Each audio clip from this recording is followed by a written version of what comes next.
토트넘이 오늘 경기도 승리를 거두면서 리그 단독 1위가 됐습니다. 지난 라운드까지는 아스날과 승점이 똑같았잖아요. 그런데 이제는 토트넘이 승점 23점, 승점으로 단독 1위가 됐고요. 여기서 이제 기분이 좋은 건 토트넘이 1위를 한 것도 한 건데 손흥민 선수가 토트넘의 경기력과 경기 결과에 어마어마한 영향력을 끼치고 있다는 게 오늘 경기에서도 명백하게 드러났습니다. 일단 첫 번째는 늘상 이제 설명을 드리지만 포스테코글루 감독이 이제 해외에서 듣는 평가가 손흥민을 본인만의 스타일로 원톱이라는 역할을 재해석했다 라고 평가를 들어요. 그런데 오늘 경기에서 손흥민 선수가 딱 그 역할을 명확하게 보여줬습니다. 일단 첫 번째 역할 뭐냐면 풀럼이 아무리 토트넘보다 이제 아무래도 전력이 좀 떨어지고 하더라도 그냥 뻥뻥 때리는 팀이 아닙니다. 풀럼 같은 경우는 이제 마르코 실바 감독이 부임한 이후에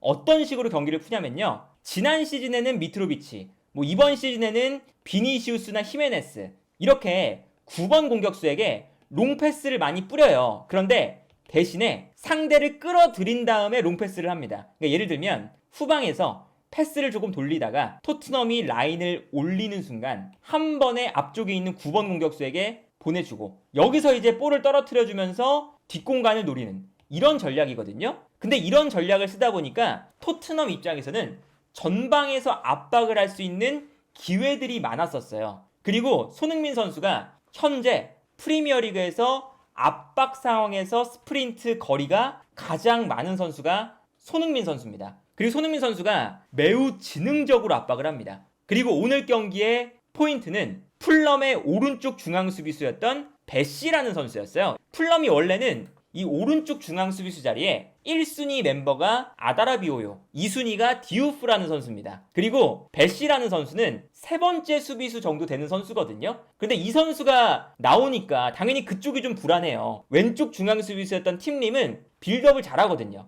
그래서 오늘 손흥민 선수가 어떠한 방식으로 압박을 하냐면 풀럼이 후방에서 볼을 돌릴 때 자연스럽게 한쪽 측면을 막습니다. 특히나 골키퍼가 어쩔 수 없이 베시 쪽으로 패스를 주게끔 만들어요. 이게 점점 더 이제 시간이 지나면 지날수록 심해졌죠. 손흥민 선수가 한쪽 측면을 딱 막아 세우니까 여기서부터 이제 시작이거든요. 한쪽 측면을 막아 세우는 순간 토트넘의 선수들이 계획이 된 거죠. 이거는 사르부터 쿨루셉스키, 포로 모든 선수들이 반대편으로 몰려듭니다. 몰려들고 여기서 레노 골키퍼가 베시에게 주는 순간 여기서부터 압박이 강하게 들어가요. 그리고 여기서 미스가 나오면서 오늘 토트넘이 결정적인 찬스들을 많이 맞이했었습니다. 그래서 오늘 경기 장면을 보여드리면 손흥민 선수의 득점 장면을 보시면요. 사실상 본인의 득점을 손흥민이 만들었다고 봐야 돼요. 손흥민 선수가 아까 말씀드린 것처럼 수비를 할 때 일단 스프린트를 계속 가져갑니다. 계속 가져가면서 레노한테 그냥 달려드는 게 아니라 약간 측면으로 돌아뛰기 시작해요. 그래서 결국에는 손흥민 선수가 한쪽을 막으니까 어쩔 수 없이 풀럼의 레노 골키퍼가 베시 쪽으로 패스를 보내줍니다. 그런데 보내주는 순간 이미 토트넘의 선수들이 반대편으로 넘어가고 있어요. 그리고 여기서 베시가 볼을 잡는 순간 이런 장면이 나옵니다. 베시가 볼을 잡았는데 손흥민 선수가 한쪽 측면을 막고 있죠. 그리고 메디슨, 히샬리송, 사르, 쿨셉스키, 호이비에르 이런 선수들이 다 이제 왼쪽으로 쏠리고 있어요. 그리고 여기서 베시가 앞쪽으로 패스를 보내줄 때 여기서 또 누가 나오냐면 반더벤이 과감하게 올라오고 있습니다. 과감하게 올라와서 베시의 패스를 끊어내는 모습이 나오죠. 근데 이것도 반더벤이 하프라인을 넘어서 엄청나게 높은 위치까지 올라온 거잖아요. 이게 왜 가능하냐? 당연히 중앙 수비수가 너무 높은 위치까지 올라오면 뒷공간이 열리기 때문에 올라오는 것이 부담스러워요. 그런데 저렇게 과감하게 올라올 수 있는 이유는 준비가 돼 있는 거죠. 손흥민이 오른쪽을 막았을 때 왼쪽에서 압박을 하는 거니까 로메로가 약간 내려가고 반더벤이 올라가서 왼쪽 지역에서 선수 숫자를 늘리자. 이런 것이 약속에 돼 있기 때문에 반더벤이 올라와서 끊을 수가 있는 겁니다. 그래서 반더벤이 올라오는 순간 로메로의 위치를 보세요. 로메로는 자연스럽게 반더벤의 뒷공간을 막아줘요. 이거는 정말 이 토트넘이 전방 압박에 대한 플랜이 얼마나 잘 되어 있는지가 나오는 장면이고 여기서 반더벤이 패스를 끊어서 손흥민한테 갑니다. 그리고 손흥민 선수가 이건 명불허전이죠. 오른발로 완벽하게 감아차면서 레노 골키퍼가 선방을 할 수 없는 위치로 득점을 하는 장면이 나옵니다. 첫 번째 골뿐만 아니라 두 번째 골도 마찬가지예요. 손흥민 선수가 또 똑같아요. 이 왼쪽 라인에 팀림은 빌드업을 잘하니까 오른쪽에 있는 배시를 노립니다. 일단 그래서 손흥민 선수가 한쪽 측면을 막아요. 그래서 이 다음 장면 보면 손흥민 선수가 한쪽 측면을 막으니까 어쩔 수 없이 레노 골키퍼가 배시한테 줍니다. 근데 배시에게 주는 순간 이미 토트넘의 선수들이 왼쪽으로 가면서 우리는 배시를 압박한다 라는 게 이제 깔려 있어요. 그리고 여기서 배시가 여기서 볼을 잡았을 때 토트넘의 압박에 갇혀있는 장면이 나옵니다. 그리고 또 여기서 배시가 압박을 당하니까 허둥지둥 걷어내다가 이번에는 호이비에르가 과감하게 올라와서 볼을 끊어내죠. 아까랑 너무 똑같은 장면이죠. 한쪽 측면 맞고 배시에게 패스가 갈 때 토트넘은 왼쪽 지역에서 선수들이 우르르 달려가면서 압박하고 손흥민 선수 득점 나올 때는 반더벤, 그리고 두 번째 득점이 나올 때는 호이비에르가 과감하게 올라와서 볼을 끊습니다. 끊어내자마자 손흥민 선수한테 또다시 패스가 가요. 아까랑 정말 똑같은 장면이고, 그리고 여기서는 손흥민 선수가 뛰어들어가는 메디슨에게 패스를 넣어주면서 이번 시즌 첫 번째 어시스트를 기록하는 장면이죠. 그러니까 이런 장면을 보시면 손흥민의 압박이 얼마나 팀에 도움이 되는지를 볼 수가 있는 거예요. 그리고 이 손흥민 선수가 90분 내내, 사실은 뭐 최근에는 한 70분, 80분 이때쯤 빠지잖아요. 근데 아무래도 본인이 뛰는 시간이 최근에는 그렇게 정해져 있으니까 이 안에 손흥민 선수가 모든 에너지를 쏟고 나오려는 생각인 건지 엄청나게 뜁니다. 엄청나게 뛰면서 압박을 할 수 있는 방향을 확실하게 만들어준다. 이게 손흥민 선수의 이번 시즌 포스테코글루 감독이 새롭게 이제 재해석한 9번 공격수의 역할이다 라고 볼 수가 있겠고, 오늘 토트넘이 또 잘 된 게 두 번째가 아무래도 풀럼이 오늘 수비적으로 나오는 경향이 강했어요. 예를 들면 우독이랑 포로가 중앙으로 들어가니까 풀럼 입장에서도 중앙 지역의 선수들이 쏠리죠.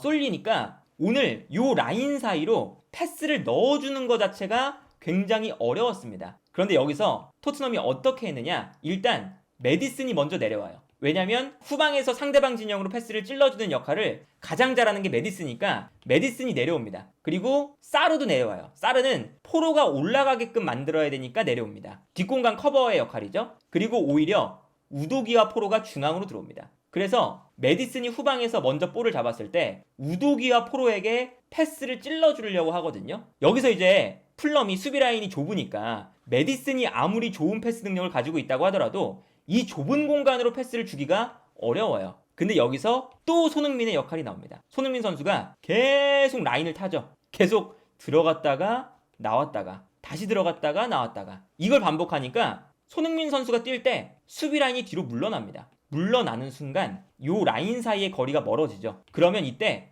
우독이랑 포로가 한 칸씩 올라가요. 요 공간으로 들어가면 넓은 공간에 위치하는 거잖아요. 이 두 선수가. 이때 메디슨이 후방에서 볼을 잡아서 찔러줄 수가 있죠. 이 패턴으로 오늘 토트넘이 계속해서 풀럼의 수비 라인을 공략을 했습니다. 이 장면 보시면 메디슨이 아까 말씀드린 것처럼 한 칸 내려와서 빌드업을 주도하죠. 그리고 사르도 포로가 올라가니까 이번엔 사르가 내려옵니다. 메디슨하고 사르가 내려오는 거죠. 그리고 왼쪽에서는 우도기가 메디슨 자리로 들어가요. 이거는 토트넘이 최근에 많이 나오는 장면인데 미드필더들이 아래로 내려가고 풀백들이 중앙으로 들어오죠. 그런데 여전히 요 라인 사이, 풀럼의 수비 라인 사이에서 포로에게 패스를 주거나 우도기에게 패스를 주기가 어려운 상태예요. 그런데 이때 앞쪽에 있는 손흥민 선수가 뒤로 뛰기 시작합니다. 뛰기 시작하니까 상대 수비 라인이 자연스럽게 뒤로 물러나기 시작하죠. 물러나기 시작하니까 요 앞쪽에 있는 우도기가 패스를 받을 수 있는 상태가 되는 거예요. 그래서 여기서 메디슨이 편안하게 수비 라인 사이로 패스를 찔러주는 거죠. 그리고 여기서 우도기가 찔러주는 패스를 받을 수가 있게 됩니다. 이 장면도 보시면 손흥민 선수가 앞쪽에서 계속 뛰어가고 있으니까 풀럼의 수비수들이 어쩔 수 없이 약간 뒤로 물러나는 게 보이죠. 그러니까 이것도 손흥민 선수가 계속 공간을 만들어준다고 보시면 되는 거예요. 이 장면도 보시면요, 메디슨이 볼을 잡았을 때 앞쪽에 사르가 있고 이번에는 포로가 또 들어갑니다. 근데 요 라인 사이에서 지금 패스를 받기가 어려운 상황이에요. 공간이 좁죠. 그러니까 메디슨도 요 라인 사이로 섣불리 패스를 못 주고 있습니다. 그런데 이때 앞쪽에서 손흥민 선수의 움직임을 보시면요, 또 뛰어나가고 있죠. 뛰어나가면서 수비 라인을 뒤로 물러나게끔 만듭니다. 물러나게끔 만드니까 요 라인 사이 공간이 넓어지기 시작해요. 그리고 여기서 이번에는 메디슨이 일단은 손흥민한테 한 번에 주고요. 손흥민 선수가 여기서 바로 볼을 떨어뜨려줘요. 그러니까 손흥민 선수 때문에 수비 라인이 뒤로 물러난 상태에서 손흥민 선수가 볼을 잡자마자 떨어뜨려 주니까 포로와 사르가 볼을 받을 수 있는 충분한 공간이 만들어지죠. 그리고 여기서 사르가 볼을 받았을 때 뛰어들어가는 선수에게 패스를 찔러줄 수가 있는 상황이 나와요. 이런 장면 보시면요, 손흥민의 움직임이 득점과 어시스트를 할 때도 압박이 너무나도 좋았고, 그리고 빌드업을 할 때도 손흥민 선수가 계속 움직여주면서 수비 라인 사이에 공간을 만들어주니까 메디슨이 패스를 할 수 있는 이런 장면도 나옵니다. 그러니까 이 기본적으로 토트넘의 축구에서 포스테코글루 감독이 원하는 전방 압박, 상대의 수비 라인을 무너뜨릴 수 있는 공간을 만드는 플레이, 이런 것들이 손흥민 중심으로 나와요. 이게 사실은 우리가 이번 시즌 토트넘의 경기를 보면서 매우 만족스럽고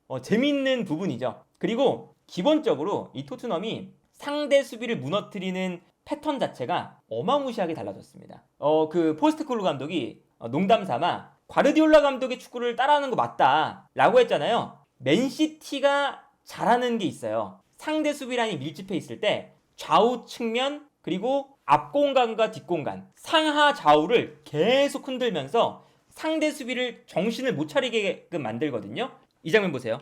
플럼이 수비 라인을 지금 잘 만들고 있죠. 촘촘해요. 근데 이때 호이비에르가 볼을 받아서 반대편으로 길게 넘겨줍니다. 그래서 반대편에는 히샬리송이 있어요. 길게 넘어오면서 일단 플럼의 수비를 한 명 끌어내요. 끌어내고 측면으로, 그 다음에 우도기가 그 공간으로 뛰어들어갑니다. 그러면서 이번에는 히샬리송이 뛰어들어가는 우도기에게 바로 패스를 주죠. 그리고 여기서 끝나는 게 아니라 우도기가 앞쪽 공간을 공략을 해주기 때문에 어떤 모습이 나오냐, 우도기가 뛰어들어가면서 플럼의 수비가 이번에는 뒷걸음질을 칩니다. 뒷걸음질을 치죠. 그리고 우도기가 볼을 잡았을 때 무리하게 공격을 진행하지 않고 다시 앞 공간으로 다시 나와요. 그러니까 이 장면만 보시면요, 토트넘이 측면에서 앞 공간으로, 그리고 앞 공간으로 들어갔다가 다시 나오는 장면이죠. 그러니까 상대 수비가 측면으로 끌려갔다가 뒤로 물러났다가 다시 앞으로 나오고 있어요. 그리고 여기서 메디슨이 볼을 잡는 순간 이번에는 플럼의 수비가 다시 올라와야죠. 근데 올라오는 순간 손흥민이 뜁니다. 그러면 메디슨이 이 공간으로 또 패스를 찔러주죠. 그리고 여기서 손흥민 선수가 또 볼을 잡는